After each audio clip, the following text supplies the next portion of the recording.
Meeting of March 12th, 2025 to order. And at this time, I'd like to ask Cliff Grimes to lead us in the Pledge of Allegiance as we salute the flag. Chris? Cliff? All right. Everybody, if you would, please stand if you're able. Remove your hat, put your hand over your heart, and repeat after me. I pledge allegiance to the flag of the United States of America and to the republic for which it stands, one nation, under God, indivisible, with liberty and justice for all. Thank you. Thank you, Cliff. Well, I'd like to welcome everyone here to our meeting. And we've got quite a few items to cover, so we're going to keep this moving as smoothly as we can. And we also are having tonight's meeting a virtual format via Zoom. And we do have our volunteer co-host, Cindy Grimes, who is taking care of those that enter into the meeting. And if anybody would like to record the meeting, they can push the record button and then put in a request to Cindy or in the chat box. And we'll go from there. So tonight, first item we have up is the agency reports. And as always, we'll start off with Los Angeles County Sheriff Resident Deputy report given by Deputy Martinez. Evening, Don. How's everyone doing? Good. How about you? Good. All right. So for the month of February, we had 60 calls for service in Agua Dulce, and we had one part one crime, that's crime against persons, so it was an assault, and we had 2 property crimes of grand theft. And then I know a lot of people were curious and wondering what the heck was going on over off Davenport. It was nothing violent or anything like that. Basically, a large quantity of stolen goods with a GPS tracker came back to there, and we were waiting for a warrant to get the stuff and make some arrests. So that ended up being a cargo theft, commercial cargo theft. Nothing to alarm the community about. Just okay, great. And that's pretty much it. If I got anything, you guys got anything for me? Do we have any questions for Officer Martinez? Yeah, Deputy. There was a lot of gunfire down here in Sleepy Valley on Sunday afternoon. I think you guys responded to that. Do you have an update on whether you were able to locate the source? So with Sleepy Valley, like I think I've mentioned this before, it's Santa Clarita Station. So I'm at the Palmdale Sheriff Station. La Chene is the cutoff there, and on Davenport is Haskett, and then on Soledad is Capra. Right? So everything south of that's going to be Santa Clarita. Santa Clarita doesn't have a resident deputy or anything like that, so it'd be regular patrol. I would have to dig in to see if anything on those particular calls, but Sleepy Valley is in entirety is all Santa Clarita's. It's not ours. Okay, so we'll pop into the sheriff's station and ask at the desk. Okay. Any other questions? If not, thank you very much for the report, and we look forward to hearing from you in the future. Absolutely. I'm going to stay on. Perfect. Sounds good. Next up, we have the California Highway Patrol, either Officer Allen or Officer Delgado. Hey, sir, it's Officer Allen here. Great. All right, so for February, we had a weird month. It was pretty rainy, so traffic crashes kind of reflect that. Sierra Highway, unincorporated areas around Sierra Highway around your area had a total of 5. Sierra Highway in itself had 5 crashes, 2 injury, 2 property damage, and 1 hit and run. Soledad Canyon had 5 crashes, actually 6. One of those was actually a crash that was stabilized and then was hit by a second car. No major injuries on that, though. Nothing on Sand Canyon. Bouquet Canyon had 5, being a rainy month. I looked into those because all 5 of them were injury crashes. They were all solo vehicles just going too fast in the rain. It said 2 crashes on Agua Dulce Canyon, and then on the freeway on the northbound side, north of Soledad, between there and Ward Road, it was 12. And southbound 14 from Ward Road to Soledad, there was 10 crashes. As far as tickets go, unincorporated area that's not designated a line beat had 7. Sierra Highway had 14 in total. Soledad, no citation, none on Sand Canyon or Little Tujunga. 5 on Bouquet, none on Agua Dulce Canyon.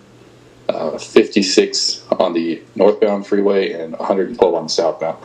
Those definitely get affected by the rain. When it's raining out there, we're not looking to do much proactive enforcement. We're just responding to calls. The arrests for the month, unincorporated area, 2 DUIs on Sierra Highway itself. Had 2 DUIs, 1 felony pursuit arrest, at a warrant arrest, and a stolen vehicle arrest. Soledad Canyon, 1 felony hit and run. No arrests on Sand Canyon. Bouquet Canyon had a DUI arrest, a no bail warrant arrest that was up at a lookout over there, and stolen vehicle recovery.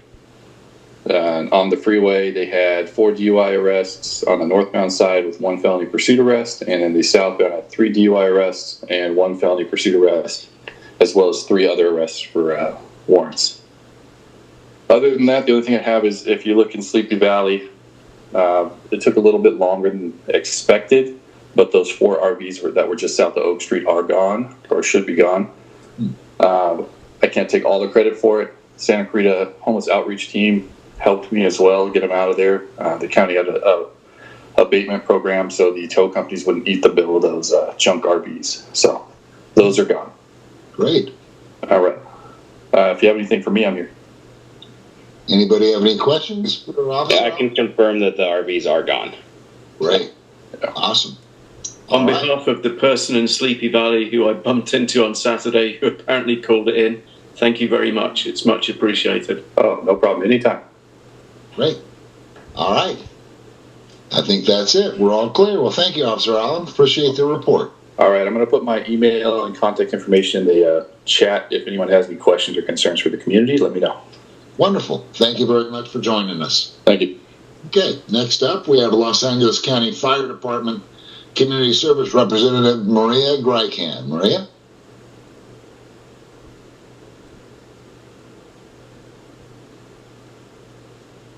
Is Maria here tonight? I've got a report. I thought she was going to be here. Okay. Should I bring up the report, or just shall we hold off, see if she comes in? Let's see if she shows up. Okay. If not, we can come back and read the report. Perfect. Okay. Next up, we have the library report from the Acton Agua Dulce Library by librarian Jim Wall. Jim, are you with us tonight? I am. Good evening. How are you doing? Good. Good. All right. So just a few things going on. Library I'm going to highlight right now. First up, this is actually going to be a program that's happening tomorrow at 4 o'clock. It's going to be Anime Your Way. I've got an artist coming, and he's going to be teaching teens how to draw anime. He's really good. We've had him here in the past. He does a really nice job, and it's always a real popular thing. So come on by for that. Next thing I want to highlight, it's going to be on Tuesday, April 8th at 3 o'clock. I've got our Maker Mobile coming up here. So they're going to come up here, and they're going to be making duct tape wallets. Customize it any way you want. Should be fun.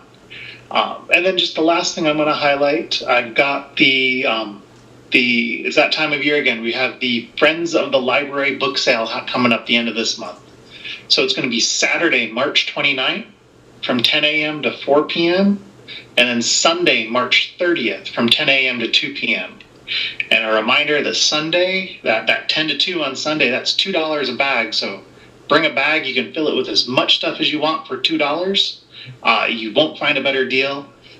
The Friends of the Library are great. All the money you spend in that bookstore and at these book sales comes right back here to this branch. They pay for things like this anime guy coming to teach this class and a whole slew of other programming that Deanna and I do here. So it helps us immensely with that. And then just one final item of note, Monday, March 31st, the library will be closed for Cesar Chavez Day. Okay.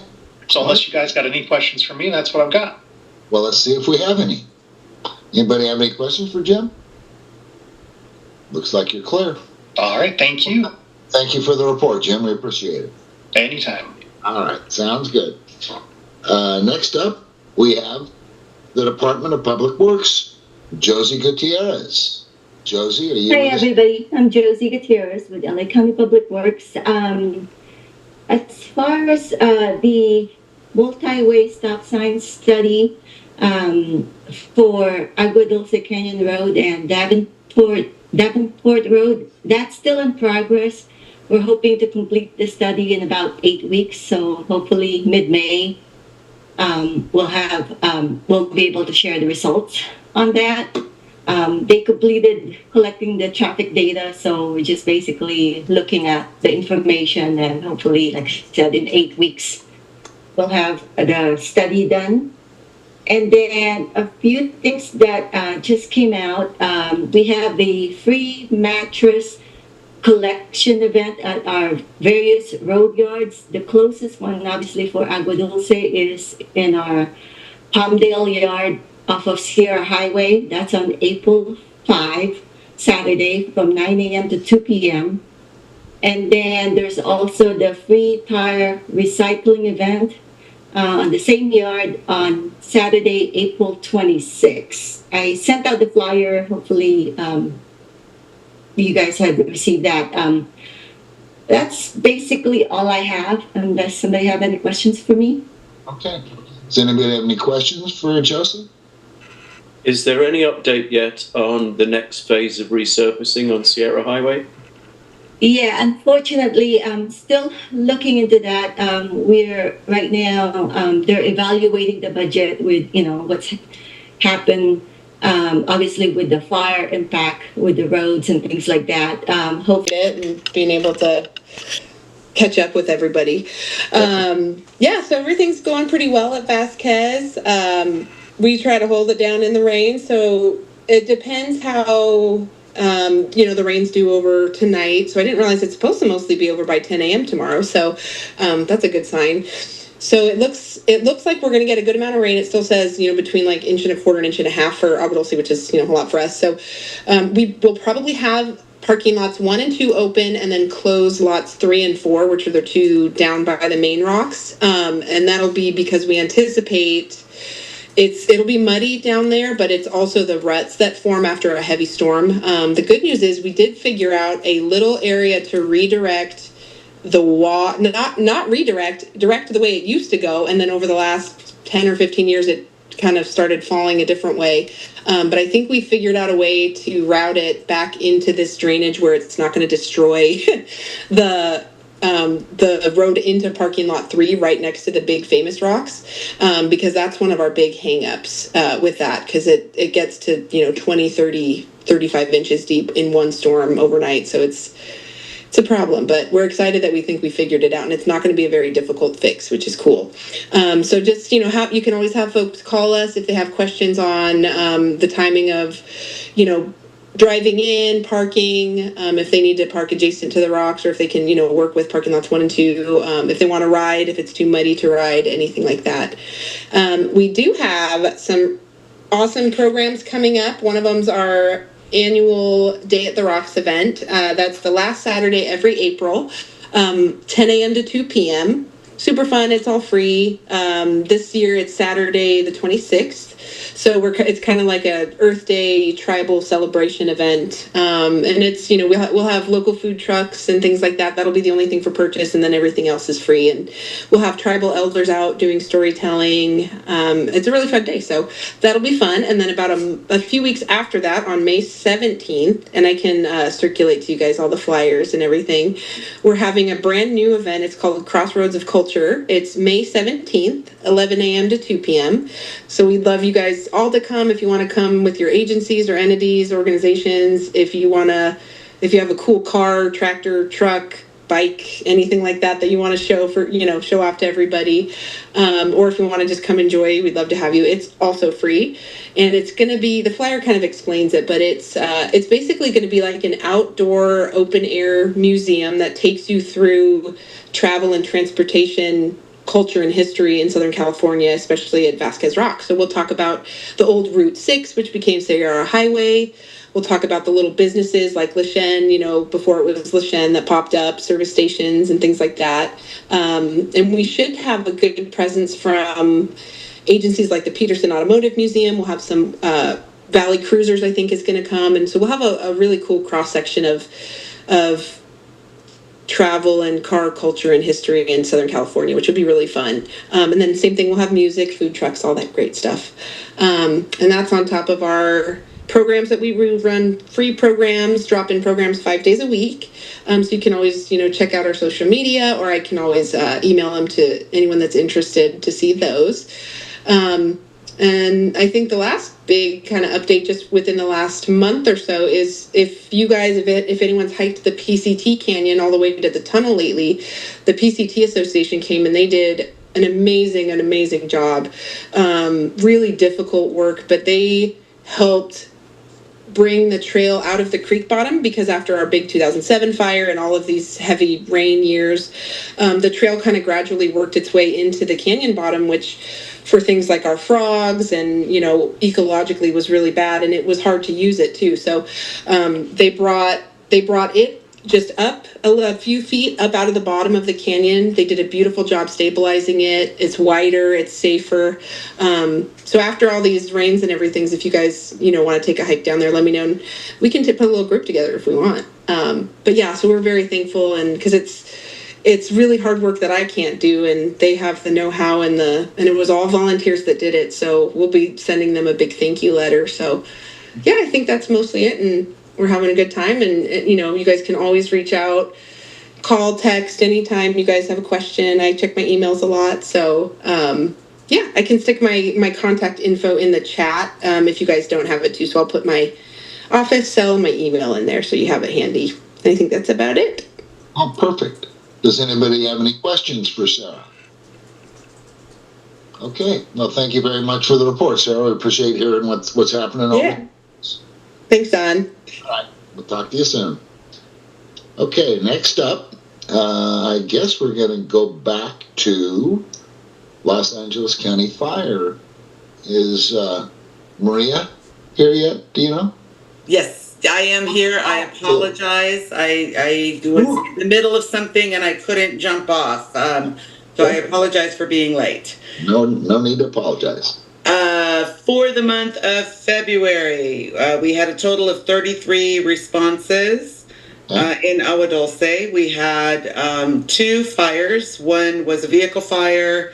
The other was a chicken coop, a 10 by 10 shed, which was a chicken coop that had a malfunctioning heating lamp in it.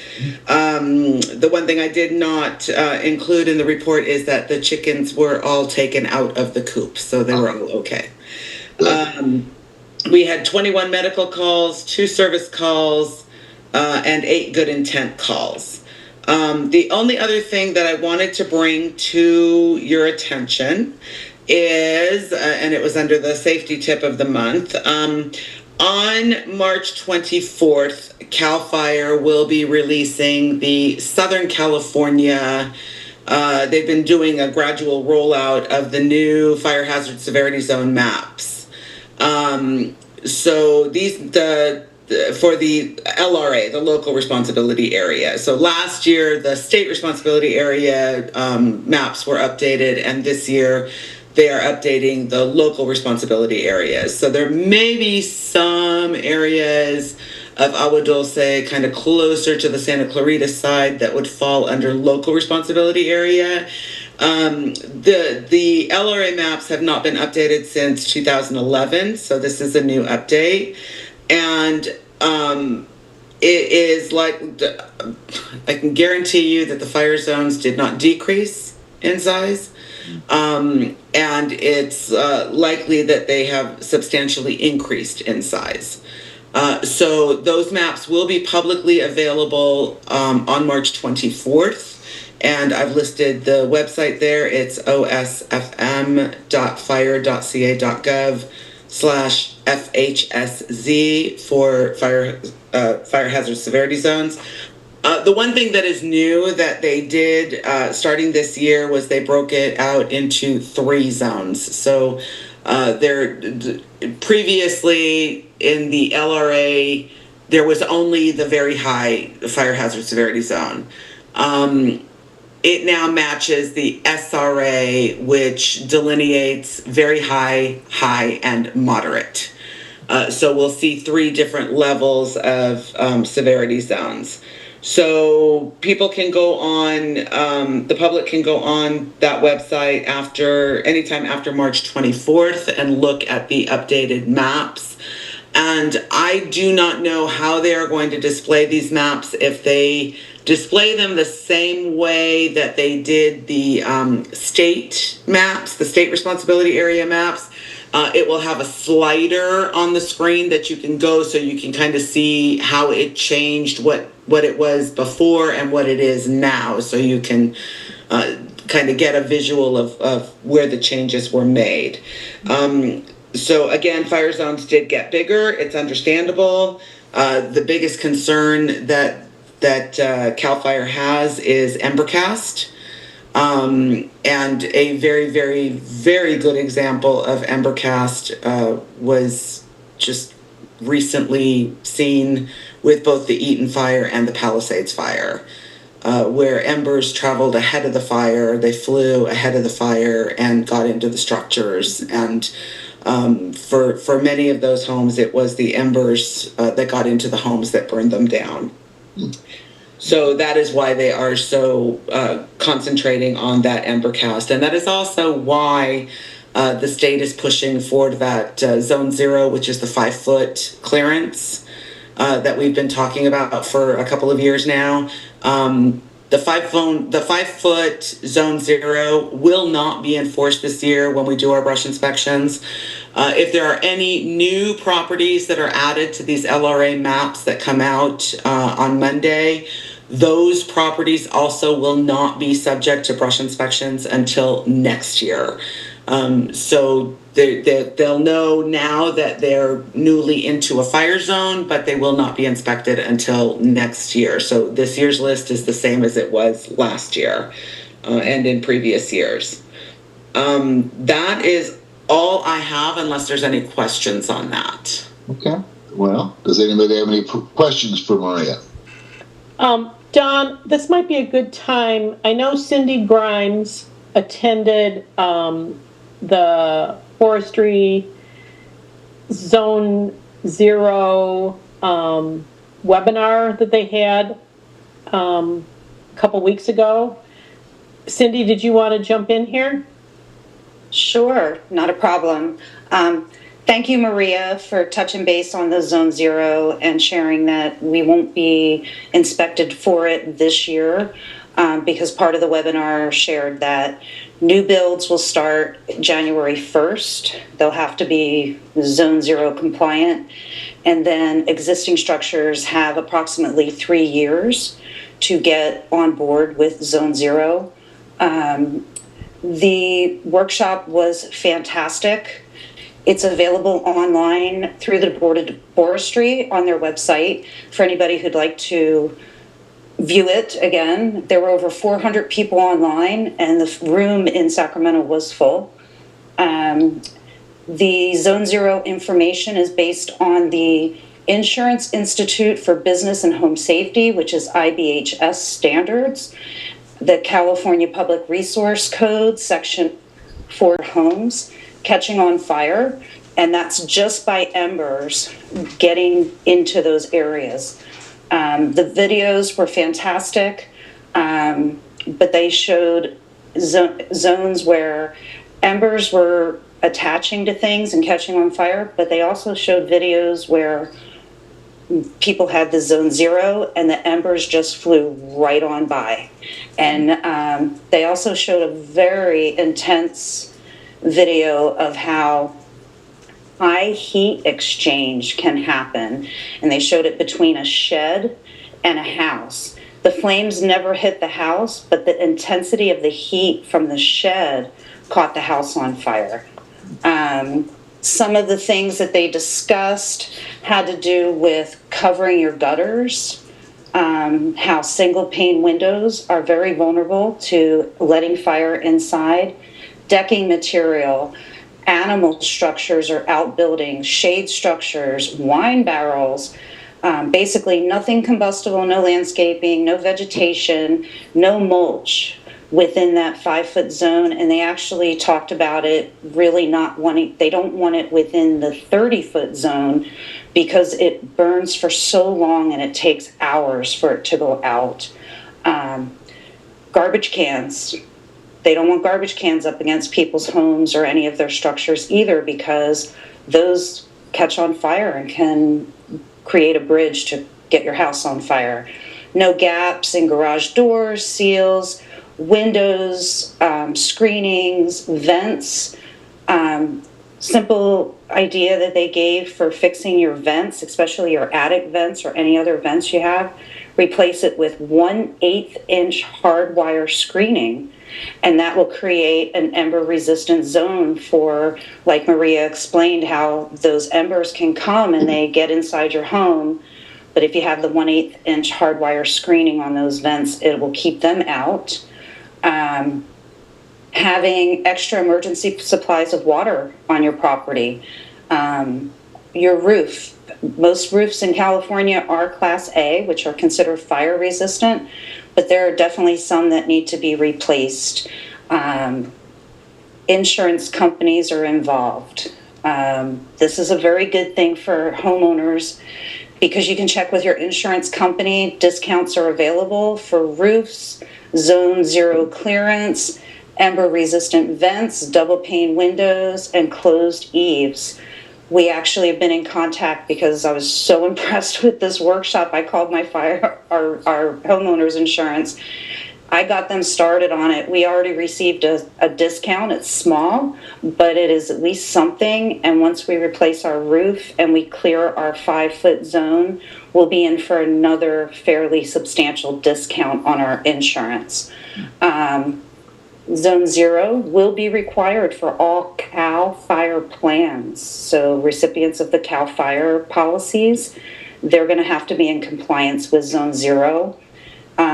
There are grants coming. They're called CCI grants, hopefully sometime in August or September. Right now, the state of California has given the Board of Forestry $50 million. I believe it's the Forestry Department, maybe CAL FIRE. $50 million, they're going to split it in half, and hopefully $25 million will go for Zone 0 assistance and home hardening. Certain areas of California homeowners can receive up to $40,000 for home hardening, specifically for windows, for roofs, things like that that really need to be done. And Maria, I don't know if this is your area, but they did touch base on contacting your local fire departments to come and do an educational session for your individual home to help them understand, help homeowners understand what they can do to actually make it even better and what they see in our areas. Because all areas are, we all have nuances in different areas. Like Northern California, they've got like 40-foot trees growing through decks. So they have to work with that. Maria, is that something that our local fire department would be able to help our homeowners with? Yes, we certainly can do that, but we can also do something else. I'm not sure. I think I have talked to you all about this before, but I would highly encourage the community, the entire Awadulce community, to start a it's a grassroots effort, but it's aided by the fire department to become a FireWise community. So a FireWise community can be as few as 10 homes, or it can be as many as 1,000 homes. The more homes you have, the less of a burden it becomes on all the different homeowners. But what it is you work with our foresters, we map out the boundaries of what the FireWise community would be, and we see that there's X number of homes in the community. Again, the more homes you have, the better it is. And there's a dollar amount that is put as goals. And the dollar amount could be, hard dollars that you actually spend, or it can be your own labor if you're doing the work yourself. It's calculated at $30 an hour, and the Firewise Community Program requires that you put in, X number of hours per year and catalog that time and keep track of it. We work with you. We look at the community as a whole. Our foresters go through and we set goals. You would apply, you would have residents, maybe 6 or 8, residents who would come together and form the Firewise community, working with our foresters. You'd submit the application to the state to become a Firewise community. Our foresters will walk you through that. You set goals for the community in year 1, year 2, year 3. It's a 3-year program. And just as an example, if the foresters went around and we saw that, 80% of the homes in Agua Dulce currently have 1/4-inch vents. And in year 1, our goal would be to increase that percentage to, to decrease the number of 1/4-inch vents to maybe 60% of the homes. So we get a bunch of homes to upgrade to 1/8 of an inch. And then in year 2, we want to see that number drop down to maybe 40%. In year 3, 20%, or, whatever it is that we think is attainable. And then as long as you're living up to the goals that you've set, you continue to maintain your standing as a Firewise community. And the reason I bring all that up is because all of the homes, this is the downside, if there's a downside to being a Firewise community. Once you map that, every home within that map, if you say there's 100 homes, within your Firewise community, every home is considered Firewise community, whether the resident participates or not. That's the downside. So it could see, but then you can kind of shame people into participating, and get the number of actual participants up. So once you are recognized by the state as a Firewise community, every home within that Firewise community is also eligible for an insurance discount. So that's another discount that's applied by the insurance company, and that's a deal that the insurance industry has made with the insurance commissioner. So any recognized Firewise community, those homes are eligible for a discount. I don't know how much that discount is, but every little bit helps. Yeah. Okay. Yes, it absolutely does. I just have a couple more things that came up. There were comments at the end of the presentation, and there were numerous fire departments, county and city, and every single one of the comments that came from a fire department person, they all want very strong Zone 0 policies made. They would like to see 100% compliance with every home and with very strict enforcement, along with a marriage between Zone 0 and home hardening happening. Some of them spoke extremely vulnerable about how they feel when they have to deal with a fire in a home, and it is quite heartbreaking to the firefighters. So just my 2 cents. We as homeowners are responsible to make the changes that not only protect our homes, but also help our firefighters protect our homes and hopefully not have to save our lives, because it was extremely impactful to me spending that time. It was a 4-hour long, but it was well worth every moment that I stayed on that Zoom call. So thank you for letting me share that information. We've already started working on our house. We've become very unattached to our landscape. It's going to be difficult to get rid of it, but we're all for it. It's going as soon as the birds are done nesting. Okay. So thank you very much. Thank you, Sandy. We appreciate that. I see Chris has had his hand up for quite a while. Chris, go ahead. Yeah, Maria. Currently, the fire department, LA County Fire, does the fire inspections, and we pay, I think, about $150 a year on our property tax bills for that now, for each property with a structure on it. With the more proactive approach that I think CAL FIRE is taking on the Zone Zero, is it likely that the county will continue to be the inspectors, or will CAL FIRE take over that at some point?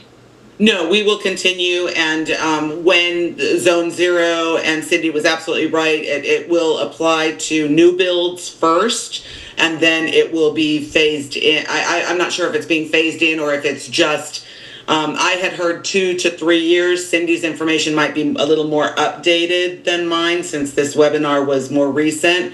So if what she heard was 3 years from now for existing structures, then that's when we will start enforcing it. Or, you know, if it happens to come up sooner than that, I don't know. I just know that it's not this year. So I'm kind of taking it year by year.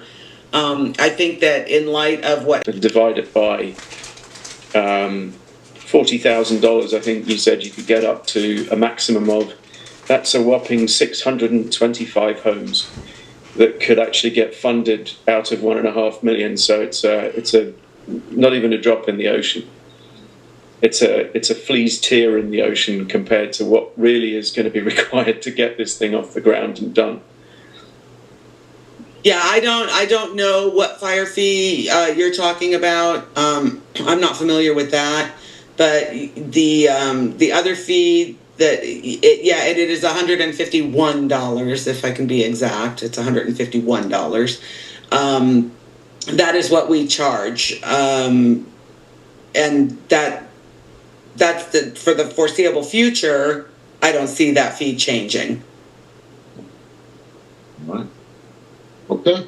And Chris, I just want to clarify that in the workshop, they said that it is certain areas will be able to get up to 40,000. I don't believe that is every homeowner that wants to harden their home or anything like that. I think it's just like certain areas, maybe they're depressed areas, or maybe they are, in high, they've got to have it now. So, but that's definitely something they'll be working on. There are definitely massaging of the program that they're still working on. They got a lot of comments, a lot of information that they're still going to add to the plan.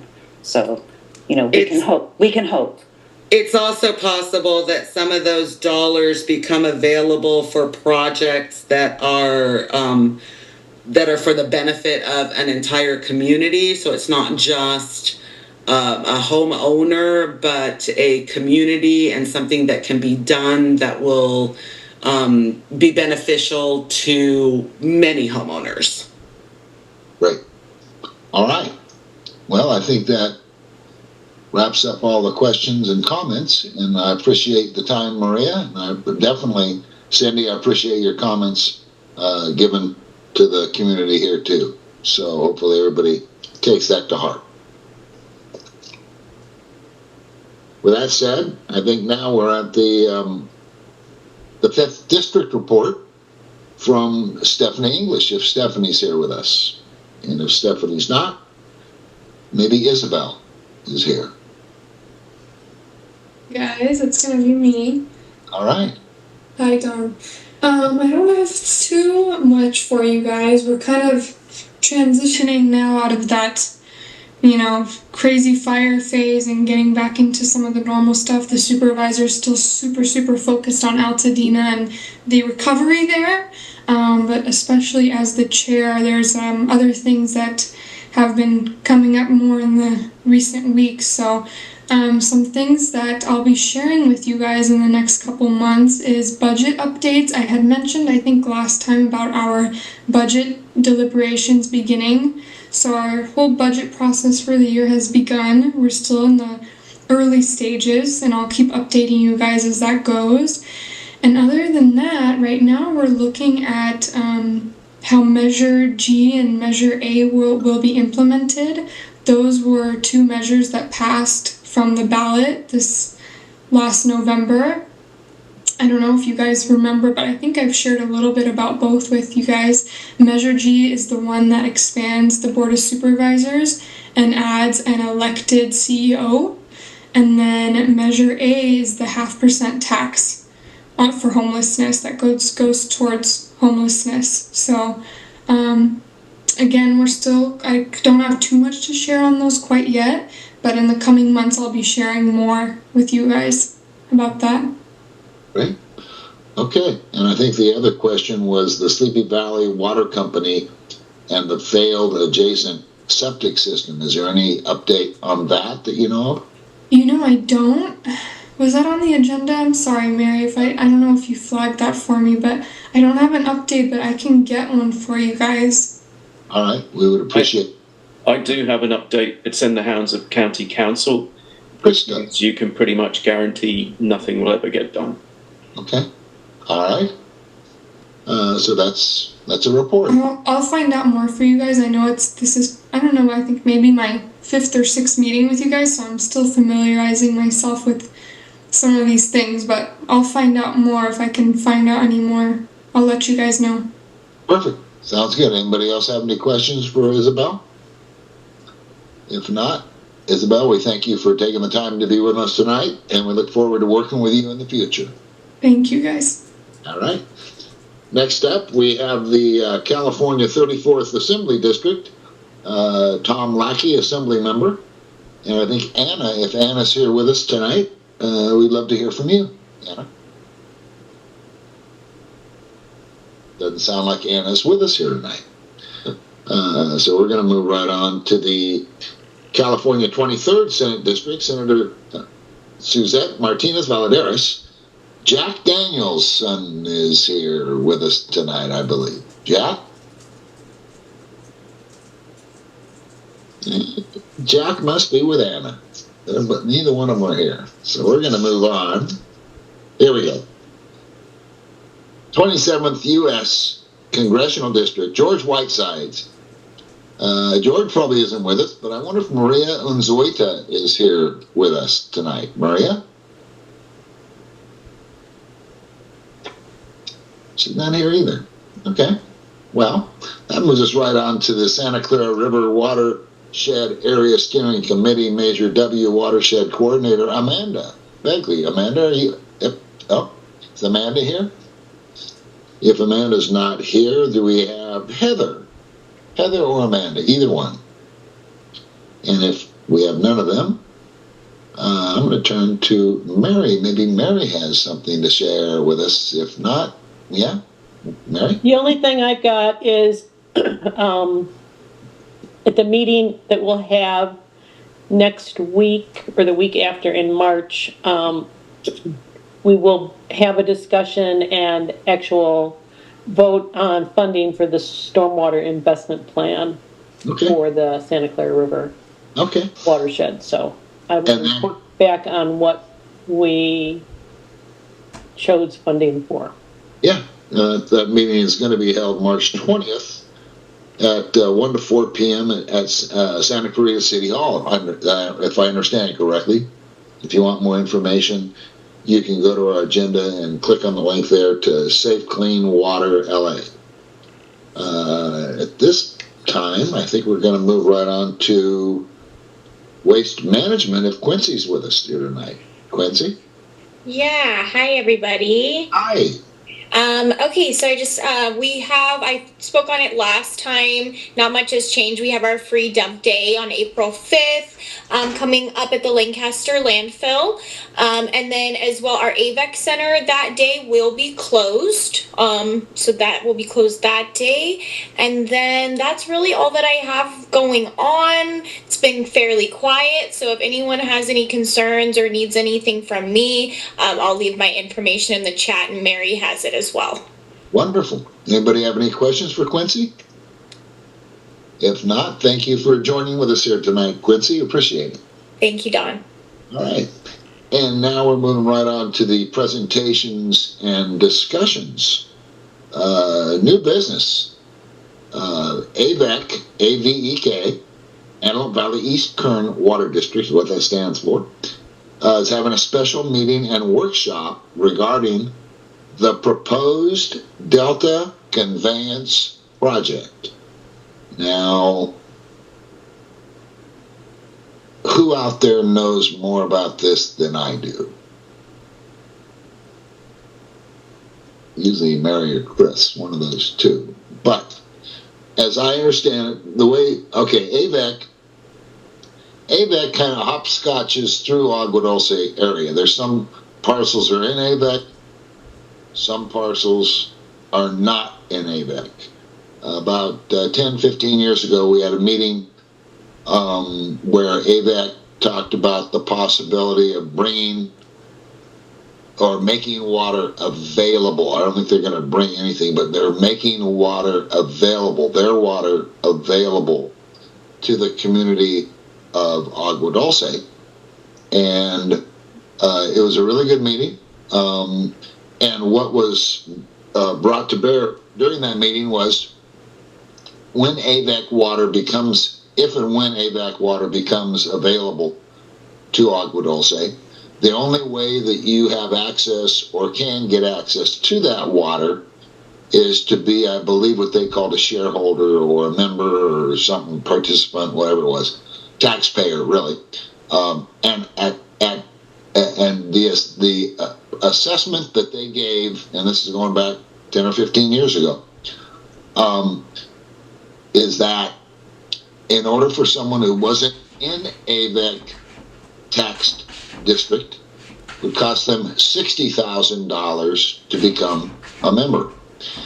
If you had been paying Avek taxes since day one, that amounts to about $30,000. So you would only have to come up with another $30,000 to be a part of this new water district, if it ever were to come. Now, keep in mind, Avek informed us that they were a water wholesaler. They don't go out, they don't put in the water main or anything else, but they don't read the meters, but they wholesale the water to someone such as Valencia Water, Newhall County Water, Waterworks District, different entities that actually do the meter reading and figure out how much the bills are going to be each month.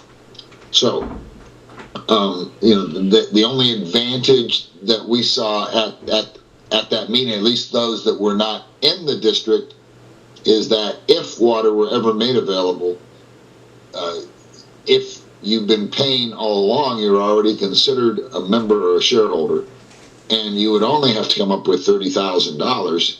Now, that was 10, 15 years ago, so it's probably $100,000 now. It's probably $200,000 if you're not a member. The delta smelt.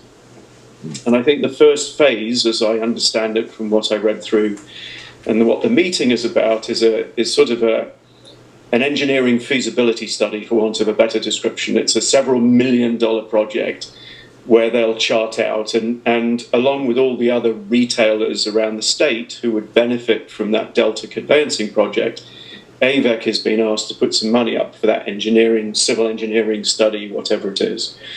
And ultimately, if that civil engineering study isn't accepted, then I think there's a mechanism there to get that money back to Avek, but it doesn't make it clear whether that then goes back to the people who paid the supplemental fee for supporting this engineering.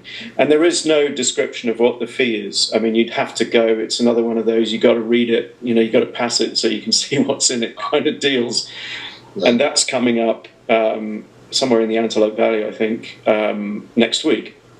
The concern I had, though, is really, and it's driven by my familiarity with the RTG project, the Agua Dulce residential project, because there you have a 21-inch water main that's gone down Valley Sage Road, and you have people who front that water main, which is, I don't know whether District 37 has adopted it yet from the Russians, but even when you have a 21-inch water main in front of your property and you're paying these fees to Avek, Mr. Estes has had incredible pushback getting a connection to that water main so he can buy water from. I mean, it doesn't seem that there's any genuine intent here. And it's an unreasonable financial burden, I think, on some of our residents. And when you look at the map, it's most of the centre of Agua Dulce, left into sort of Darling Road, Davenport area, Escondido Canyon. Clearly the RTG project is annexed into it. There's some areas up by the fire station, up near where Mary is.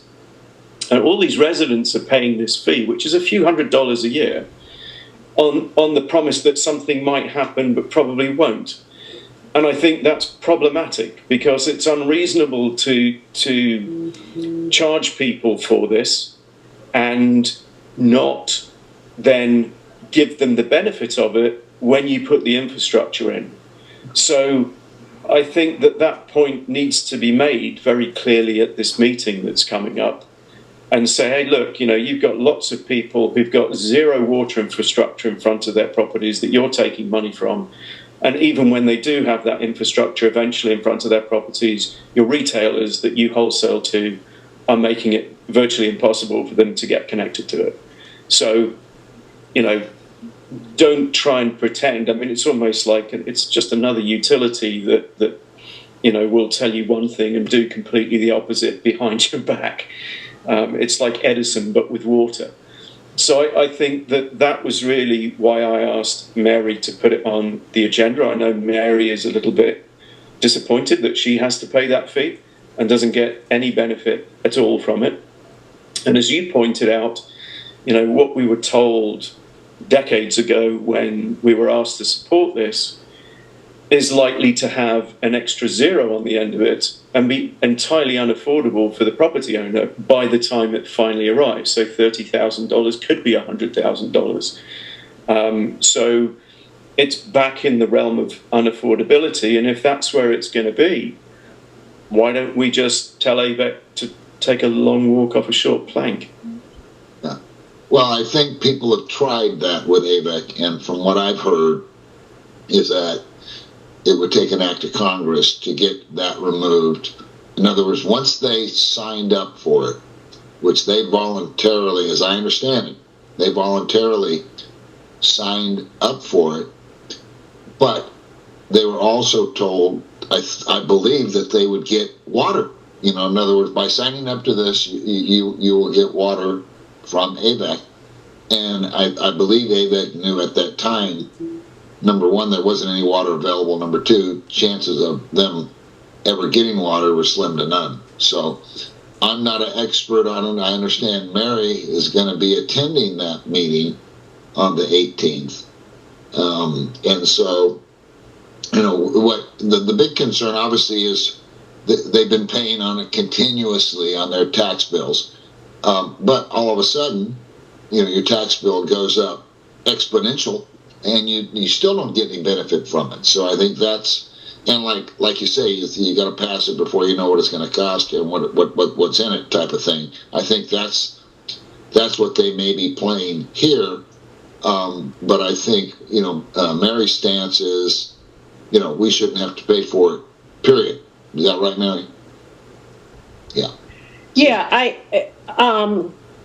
I mean, my tax bill is $490 for this every year. Wow. So it greatly affects me, and I've not gotten any benefit from it. And the thing that irritates me the most with this is that I've gotten no notice from Avek about this potential increase. Yeah. It's just through the stuff that we received through the Association of Rural Town Councils that we found out about it. There was a water company who reached out to us by our town council webmail and told us about it. But I'm sure the hundreds of other property owners in Agua Dulce, like me, who are paying this, and a lot of times people, you don't even realize what it is. People who've moved in, I mean, I remember when I moved in, I said, what is this water thing? And then I was told, talk to Avek, so I called them, and it's so hard to understand why you're paying $500 for something that you never had, don't have, and probably will never have. it's just ridiculous. So I'm sure that, and I'll post something on social media. I'll go and report back at the next meeting what I find out about it. But my stance is, you didn't tell me about this, you don't include me in any rate increase that this is going to bring in. Right. Okay. Perfect. And I think fundamentally, Don, the concept of a tax, I mean, if it's on your property tax bill, it's a tax. It's a tax. It's not a fee, it's a tax. Right. And the concept of a tax is that you pay that tax because it's something that you directly benefit from. You know, if you put a gallon of gas in your car, you're paying a road tax as part of that gallon of gas fee, and that maintains the roads for you to drive your car up and down. If you're paying your property taxes, part of that goes to fund the fire department, the sheriff's department, etc., etc. Here, you've got something that's appearing on people's property taxes that, as Mary says, has no direct benefit to them. The agency that's taxing you has no control over whether you have a benefit from that, because they have to get another agency involved to give you that facility, which is where Mr. Estes has run into a problem. And I believe fundamentally that's actually illegal. It's constitutionally illegal to do something like that. And then you come back to them and say, "Oh, well, we're gonna do this project up north that all these people in our area are going to benefit from, but you're going to pay for it, but you're not going to benefit from it because you don't have a connection to the service that we're wholesaling water through." And I think fundamentally that's a lawsuit in the wings. Yeah. Yeah. And I don't think it's about an act of Congress. I think it's just about somebody picking it up and going, "Hey, you know what? You can't do this." Yeah. I really tried back when we first moved in 2002 to take that forward, and I got nowhere. But I think I would have to get an attorney involved. But the issue with this, and everybody, availability of water and water infrastructure is high on everybody's mind since that Palisades fire. Right. High on everybody's mind. Everybody wants water, they want better infrastructure, and they want it to get to you.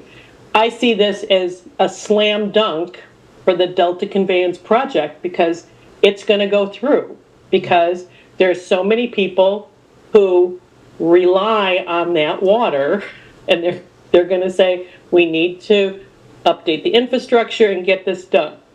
Right. It's just so hard when you've got no benefit from it to... And you didn't get any notice. That's it. That's it. So I'll report back next month. The meeting is Tuesday, March 18th at 5:30 at the Avek offices. I think it's going to be a full house. I think they'll probably end up having to either hold another meeting or hold a virtual meeting. But it's it's in Quartz Hill, is the address. But at Palmdale, 6500 West Avenue in Palmdale. But I'm going to put this out on social media for people to check your property tax bill. And if you've got a special water tax that you're paying, you're part of Avek, and you need to go and give your input on this Delta project. Okay. And I see Cindy's had her hand up there patiently. Cindy? Yes, thank you. Is it just say special water tax on your tax bill, or is there something else I should be looking for? It's special water. And It's right above community college and unified schools. But it says Avek, doesn't it? No, it does not. It says special water. Special water.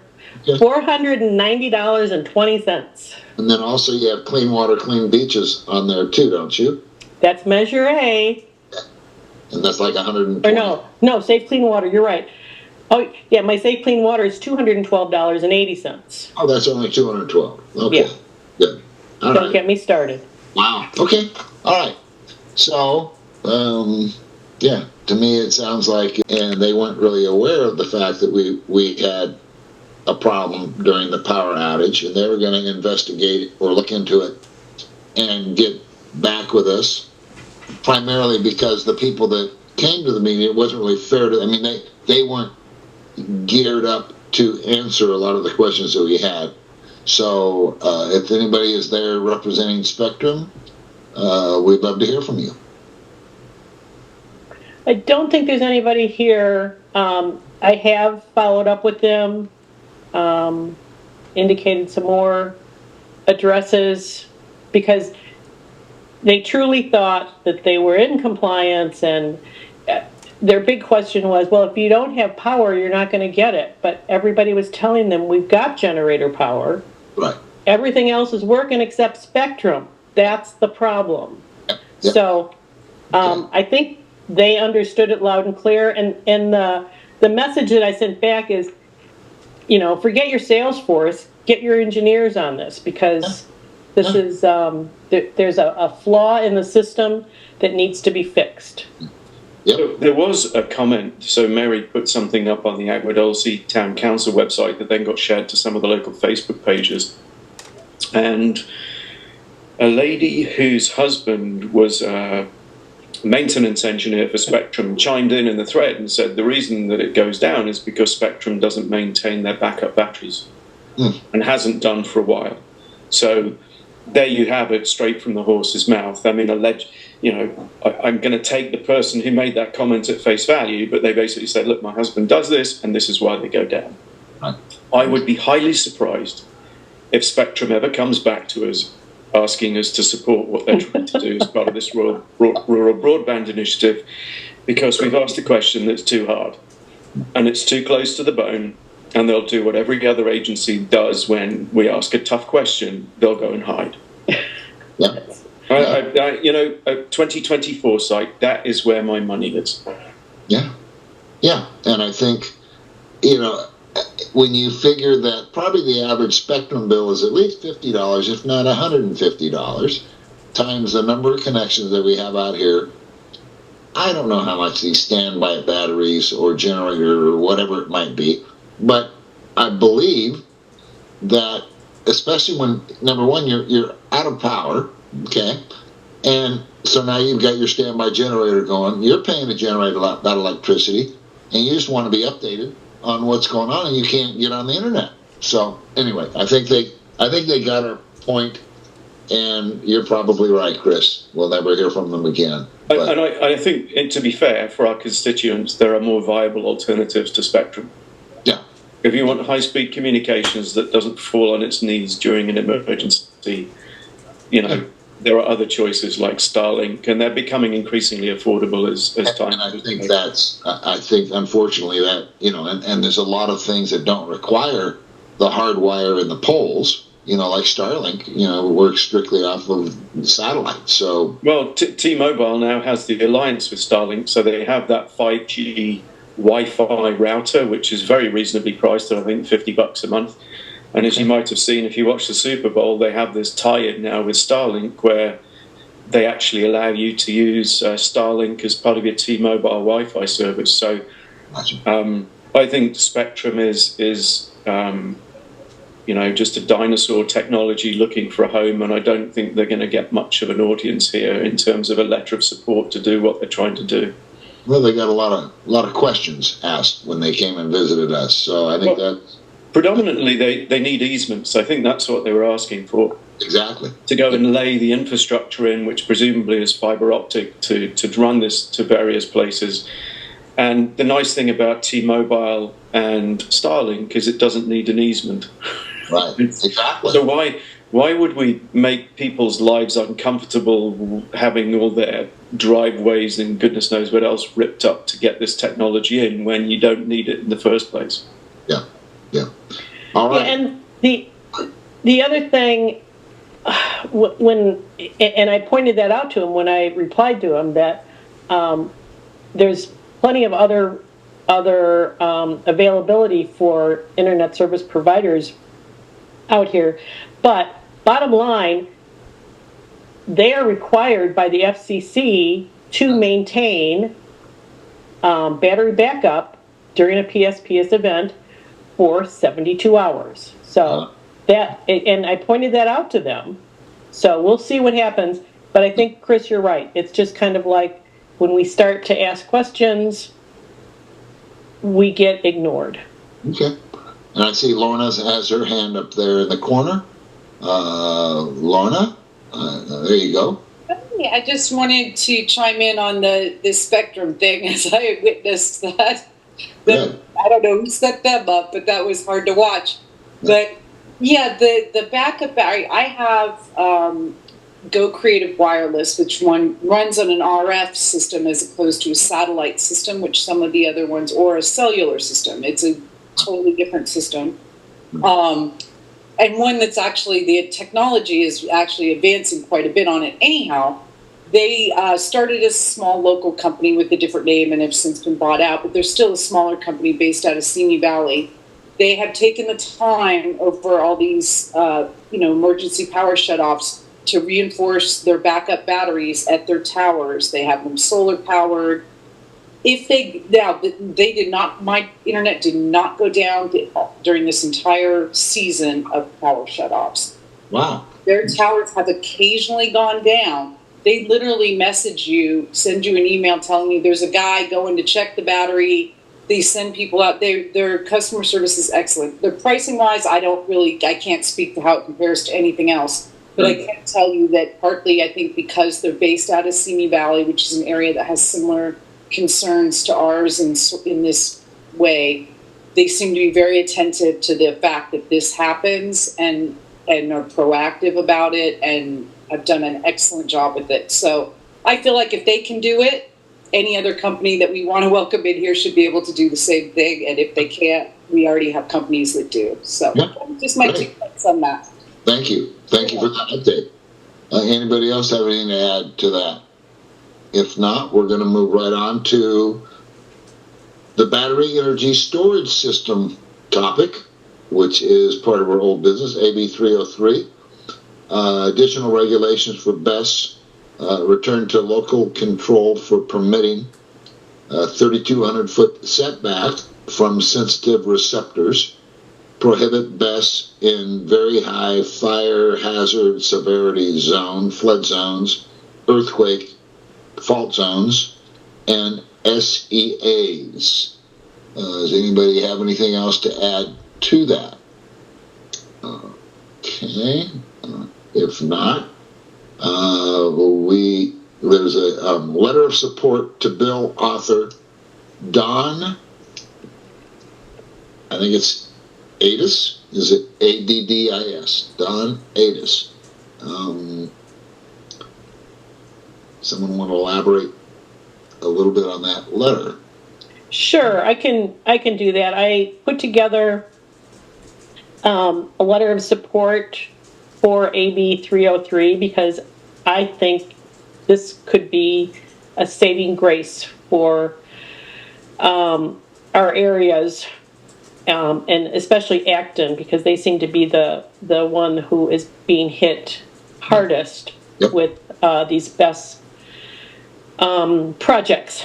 But it's really just a letter of support to the person who authored the bill, and then copied to Senator Valadares, Assemblymember Lackey, Supervisor Barger, and her staff.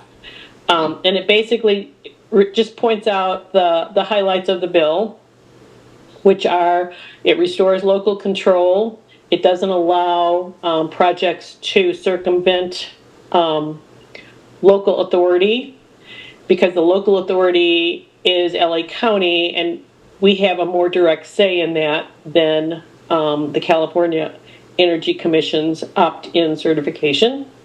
It establishes safety setbacks, buffer zones, and enhances environmental protections, improves public safety, and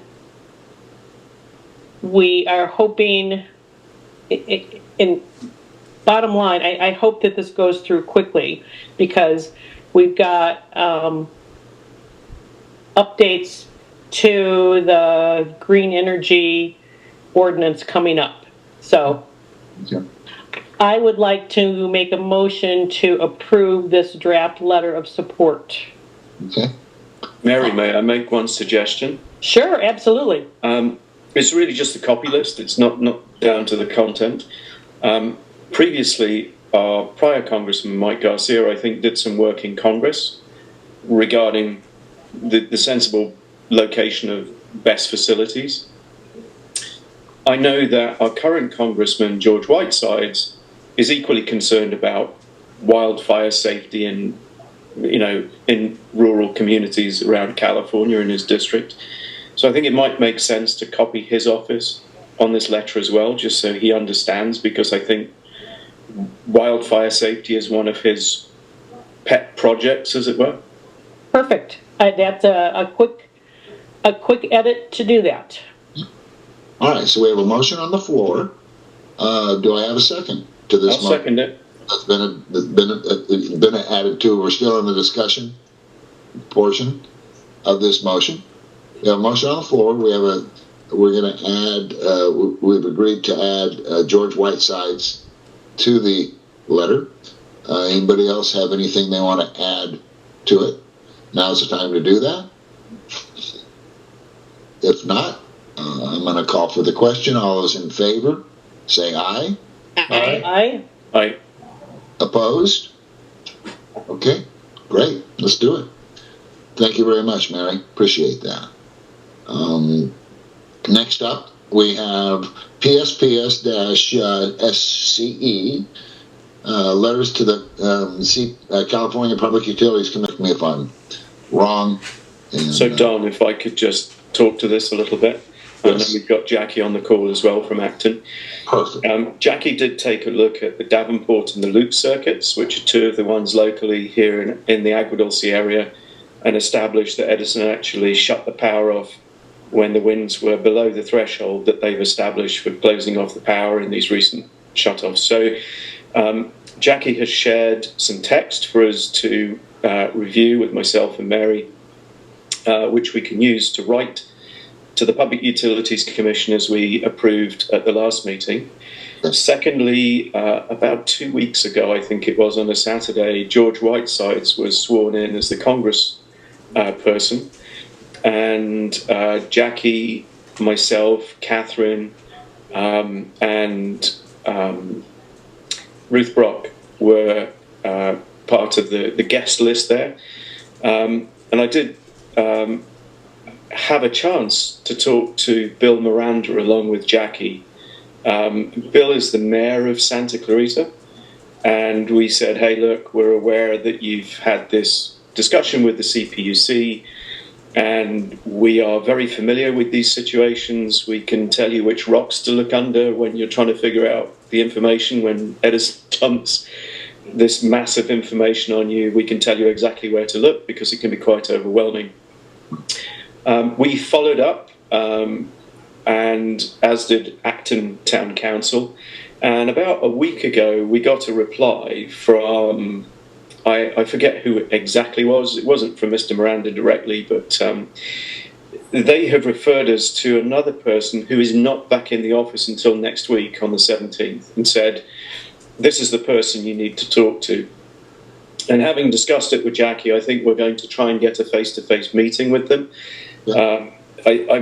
Again, Mayor floats around at 30,000 feet, meets two people at this event, and I don't think perhaps conveyed exactly how we can help. So I think Jackie and I will take that up and hopefully get a face-to-face meeting. My plan is, rather than sending an email to them right now, 5 days before they're back in the office, is to send it to them on the 17th. So it's at the top of the email list, not 5 pages down, in whatever's been going on since they went away. But that's where we stand with the city of Santa Clarita and sort of teaming up with them. We've had a fortuitous meeting, and hopefully we'll be able to do something to help. And then separately, Jackie very graciously looked at the Edison information and established some data that shows that the power was going off when it perhaps shouldn't have been going off. And that the power is being shut off based on weather stations that are way up in the hills. essentially measuring transmission line wind speeds, not distribution line wind speeds, which is what we're all connected to.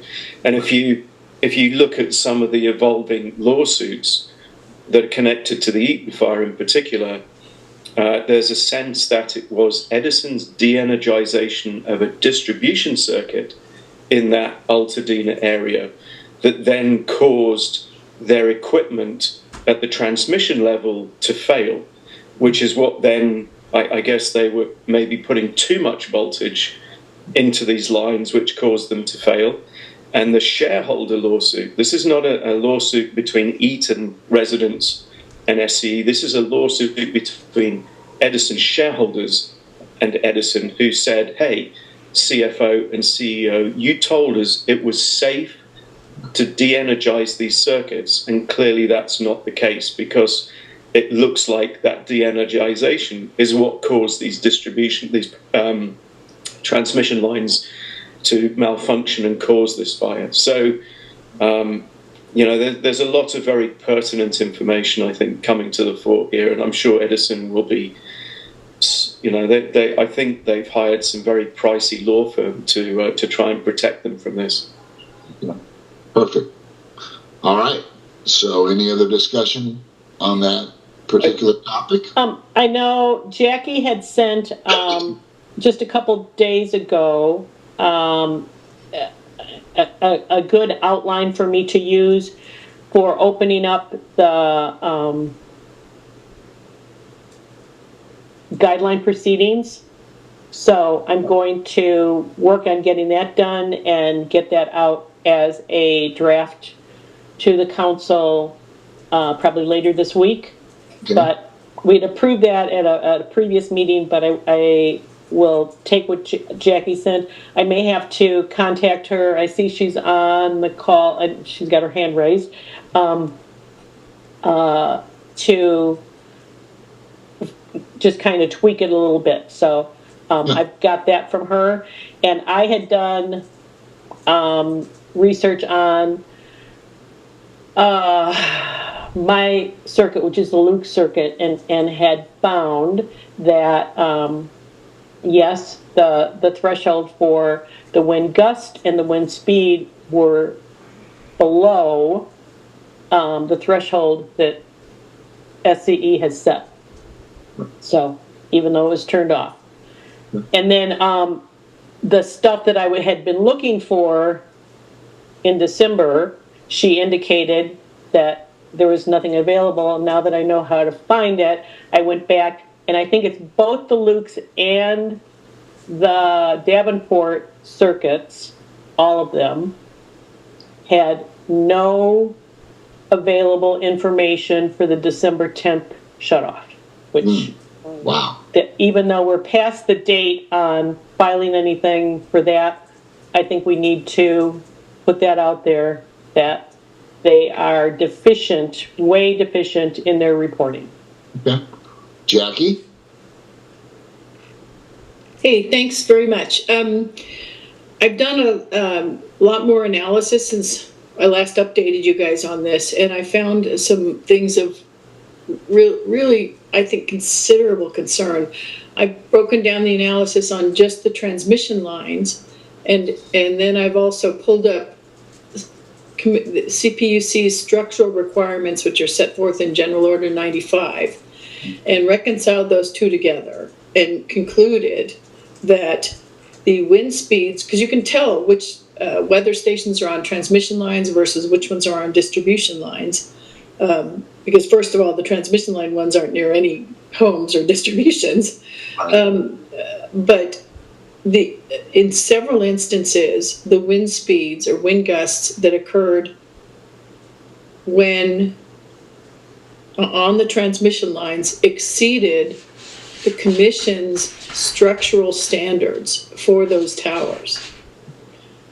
And so a centerpiece that we're making in our PSPS post-event report comments, which I think are due on Tuesday for the first PSPS event, the one that Edison calls the January 4th event.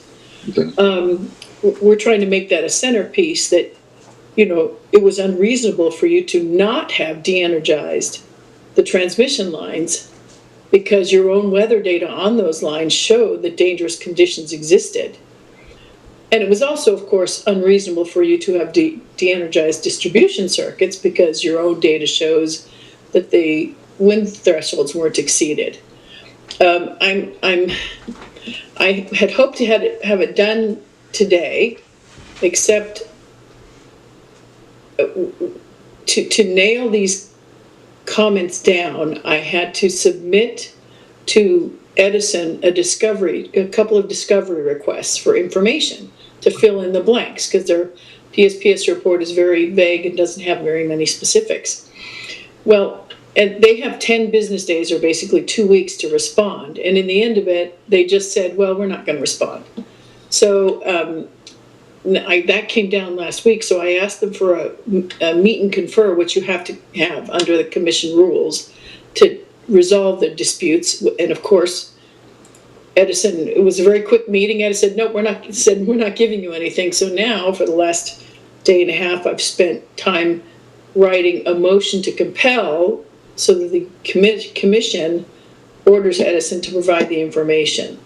So I'd like to be able to send you guys, and I'm happy to send you guys a draft of it, as long as you recognize it's a draft and it's not for public consumption, of what the town council is getting, because I'm going to send it to the town council as well, since I'm doing this for the town council. But like I said, I'd hope to have it done today, but it's probably not going to get done until tomorrow. For everything but the notice, that's a whole nother section that'll take a day to write. So I think by tomorrow I might be able to send you guys the draft town council comments, along with, I'm sending it to the town council, of the arguments for this, the fact that they didn't de-energize transmission lines when they should have, and they did de-energize distribution lines when they shouldn't have, if that makes sense. Yeah, that makes total sense. And highlighting, so I'm going into the math and the GO95 structure. It's just algebra. It's like, something divided by something and you square root it. So it's not really complicated. So, but showing these factors and also going into detail on the Saddle Ridge fire. I'd like to be able to highlight, of course, the Eaton fire, but there's not enough data on that yet. But certainly there is on the Saddle Ridge fire, which was a transmission line fire that was created because a part broke. And the commission fined Edison because it didn't withstand the pounds per square foot factor that is required to withstand. And when you do the calculations, the PSF it was required to withstand was like 64 miles an hour. The lines in Acton and Agua Dulce, or lines above 3,000, have an even less stringent standard, believe it or not. They only have to comply with, they're only required to structurally withstand, I think it's 58 miles an hour. Wow. Which is probably the basis for all of our 58 mile per hour de-energization thresholds, which I'm sure you've seen, Mary, and you, Chris. So that's what's going on. And I appreciate you guys writing that letter. So this motion is trying to convince the commission that in this proceeding that we're trying to get trying to maintain. That we may need to be raising some of these issues with DWP as it relates to their transmission lines. So Edison, I think, is not the only beneficiary of this communication. Clearly, Edison is the one who's shutting people's power off at the consumer level, but DWP has got equipment running through our communities that could equally fail. And they need to be, I think, made aware of this at some point.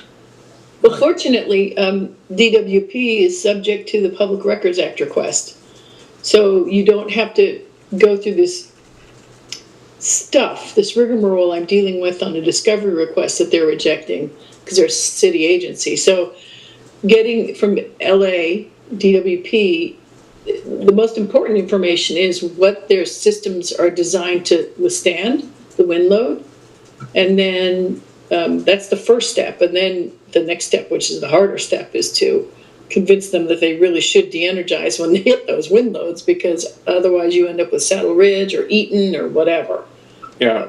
All the other ones. So But I just wanted to draw to everybody's attention the fact that this isn't exclusively SCE that we're dealing with here. DWP has got their hands full at the moment trying to figure out whether they want to authorize a $700,000 security contract for their CEO, who's been threatened since they screwed everybody in the Palisades.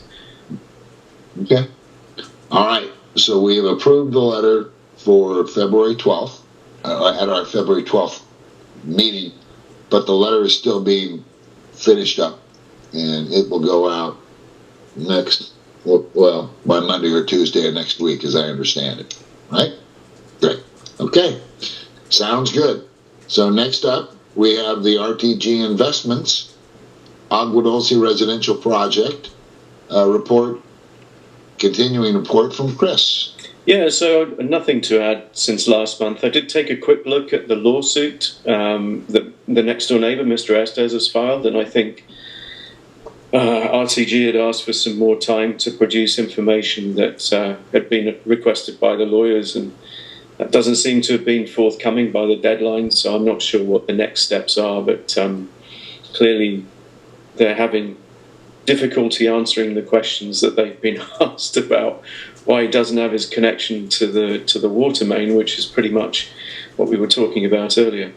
Okay. All right. And do we have any information or any report from the community group, Save Rural Agua Dulce? Okay. No report there. All right. So that moves on to the President's Report, which basically everybody's aware that we are having our meetings virtually for the first couple months of this year. And then next month, our meeting is going to be held in person, which is going to be great. And we're in the process of finding out exactly what day that'll be. Right now, we're slated for April 2nd. But John, I can confirm that the Women's Club is available on April 2nd, so let's go with that. Okay, perfect, wonderful, fantastic. Okay, so our meeting will be held at the Women's Club, and our administrative portion of the meeting will begin at 6:30 promptly, and the community meeting will start at 7 o'clock. So that's great. Incoming correspondence for action. Again, we have the Avek special meeting coming up, which is going to be March 18th at Avek Water Agency. Again, that's at 5:30 p.m. at the Avek Water Agency, which is out on West Avenue Inn in Palmdale. There's a public scoping meeting for proposed cannabis business licensing program for a draft PEIR, and that is the next day, which is March 19th at 6 p.m., and that meeting will be held virtually if anybody would like to attend. The last item is the Renewable Energy Ordinance update. It's going to be a virtual meeting held March 27th at night from 7 p.m. to 9 p.m. LA County Planning will present an introduction to the Renewable Energy Ordinance Update Project. The Renewable Energy Ordinance regulates where renewable energy projects can be located in unincorporated LA County. Among other considerations, is being updated to include regulations for the battery energy storage systems, BESS, which Acton is battling, and we're actually, they're being battled throughout the county. LA County Planning will provide information on the different renewable energy production and storage technologies for this project. So if you want more information, you can find it there on our agenda, which is on our website. Incoming correspondence for notice. Regional planning had a number of plans that were filed. Primarily, a lot of them were for single-family dwelling with an attached ADU, some re-roofing, and on Beauty Vista, they were looking for a new certificate of compliance. And Verizon has wanted to renew their application to modify existing wireless facility up on Valley Sage Road. And at Sweetwater Farms, I guess everybody has realized that the grocery store is open, which is fantastic. But they're looking for a CUP to allow alcohol sales in the existing supermarket. And then we have a couple room additions and things of that nature. All of it's listed here on our agenda. Thank you, Mary. Now that brings us to open forum, which if anybody has anything to share with the community that's of a community interest, we can give them up to 3 minutes to share their thoughts. We're going to wait about 3 seconds for those. Oh, wait, Lorna's got her hand up. Okay, good. Lorna, you have the floor. Thank you. I just wanted to make an announcement. I still have election committee stuff, but I'll save that for the other segment. But I have an announcement for the memorial for Judy Bartlett, a former election committee member and a longtime Agua Dulce resident. We'll be doing a memorial for her at the Agua Dulce Airport on March 22nd from 11 a.m. to 2 p.m. I have a flyer I will put in the chat. I'm asking for RSVPs to my email, which is on the flyer, if possible, but they're not required. We'll have a little memorial and then a light lunch for her friends to gather and share memories about her. So, I know many of you knew her. Some of you didn't, unfortunately. You're lost. But I just wanted to make sure that I was putting it out there in as many places as possible. Well, we appreciate that. Thank you for giving us the update. You're welcome. I'll put the flyer in the chat. Great. Fantastic. Thank you for being so thoughtful. You're welcome. Next up, we have that's it. Okay, how about high-speed rail? Any update on high-speed rail? I know that the Doge was looking into it from what I understand. I don't know, we haven't heard anything back, but we look forward to hearing what their report is. And if nobody's here to give any report on the high-speed rail, we're going to move right into the committee reports. And Lorna's on the screen already. So, Lorna, we're going to start off with the newly elected committee chair, Lorna Leslie. Oh, well, thank you, Don. I looked at a lot of the information. I looked at several different timelines. Special elections was considered. My recommendation at this point in time is going to be that we do a consolidated election, meaning that we don't do a special election at this time. I feel like the amount of time and energy that it would take to do that, and by the time it ends, would then be starting again for the regular one. I think it might also create confusion within the community a little bit. Okay. So I decided that if we're starting this far ahead, if we do it as a consolidated election, therefore that would be filling four seats would be up for election, if I'm not mistaken. Mary can hopefully confirm that for me. That would give us time to get the committee fully implemented, and then what I would ideally like to do is enact a plan where we go out and create some community awareness about the town council in general, right, and the upcoming election. Okay. And then we'll already have some ground laid for then distributing the nomination forms and trying to get some people on board to run for town council. So I decided that I felt like the energy would be better spent into a long-term plan like that, culminating in, filling all 4 of those seats with great candidates, okay, and making sure our community is all fully aware of the opportunity to be one of those candidates and then to elect those candidates and to participate in the town council. And even such things as like the event Sarah announced at Vasquez Rocks, I feel like this is the sort of thing that we've done in the past with the election committee, and we can start enacting in the future where we go to community events, start to create some outreach and awareness about our town council and our need for the community to participate. So that's my suggestion. As of now, I have a preliminary timeline for that election that would be November 4th would be the election day, as it is for our entire country. But then, we have a timeline that we need to follow, and it would basically be led off by announcing the opening of the election on the July 9th meeting. Okay. And then the nominating period would open on August 6th. And then the nominating period would close on September 20th. Those are the key dates in that, just to sort of give everybody a basic idea of the outline and the timeline. So as you can see, that's not as far away as we might think. I know. It'll be here before we know it. Yeah. Exactly. So upon looking at the guidelines suggest 120-day long special election. Right. We've done shorter than that in the past, but when it felt like it was more imperative to get people seated. In this case, I felt like the idea of doing the longer timeline with the awareness and getting a full slate of candidates lined up for our upcoming election would be the best in this situation for this year. Yeah, I think that makes total sense. Anybody have any comments or no? Good. All right, that sounds great. Because it seems to me like there would be quite a bit of overlap there. Interested in becoming part of the election committee. Obviously, you can't be on the town council and be on the election committee. But if you know anybody that is, just have them reach out to me. We will create an official application form way for people to reach out. But in the meantime, if they are, just have them reach out to me. Again, my email's on. I'll put it in the chat just straight, and then I'll keep them on my list as we start to move this all forward. Right. Fantastic. All right. Thank you. All right. Now we have the report from Catherine Segura in regards to the filming. Hi, there were 4 productions done.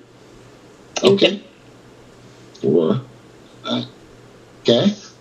And how about the Parks and Trails from Mary Johnson? Okay. I have set up a meeting with the Vasquez Rock staff and a couple of, I think there's 5 or 6 key equestrians.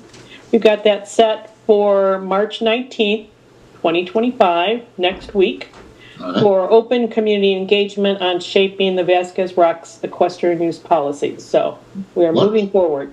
Okay. Looking forward to it. Yeah, we'll see how that comes out. Water stewardship, that's me. We're looking forward to a little more rain. Just it doesn't need to come down all at once.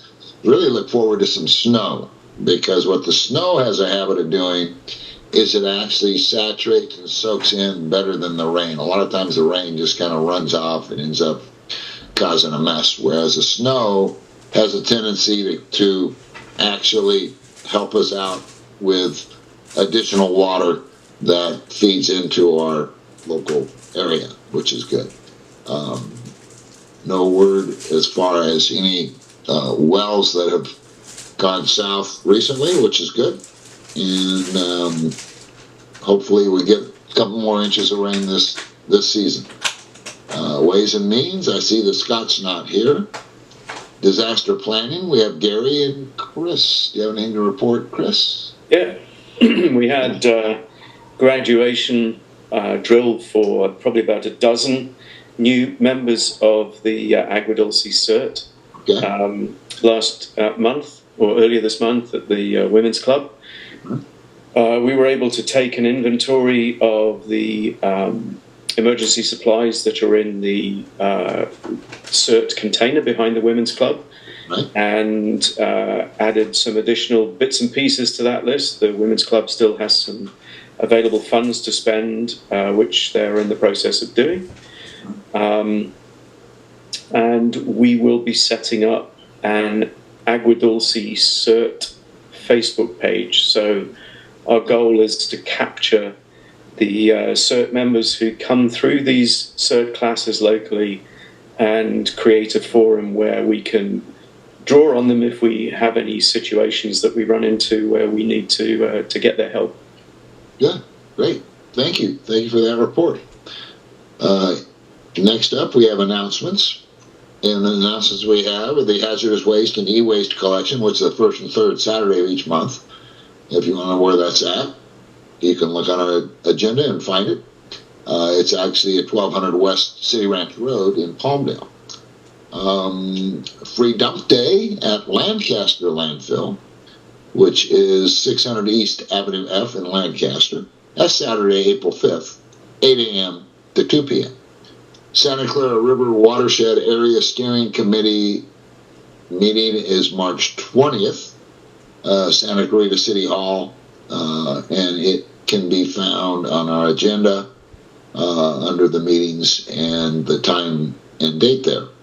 Association of Rural Town Councils has a meeting coming up on March 26th at 7 o'clock, and that meeting will be held via Zoom. And our next Agua Dulce Town Council meeting will be April 2nd, 2025, and it will be a hybrid meeting, which means we will meet in person, and we'll do our best to connect everybody else via Zoom. We still got some bugs to work out there, but we're going to keep working on it until we get it right. So we appreciate everybody's attendance here tonight. Wonderful. And any other future agenda items that I need to write down from anybody? I don't think there are any. So at this point, I'm looking for someone to motion that we adjourn this meeting. I motion that. Oh, go for it, Catherine. I'll second it. But I see Catherine. What is it? No, I made the motion. Oh, Catherine did? Yes, I seconded it. All right, so I guess we're going to vote on it. All those in favor of adjourning this meeting, say aye. Aye. Aye. Opposed? All right. This meeting is officially adjourned. Good night, everyone. Good night. All right. Thank you, Mary. Thank you, Chris. Thank you, Lorna.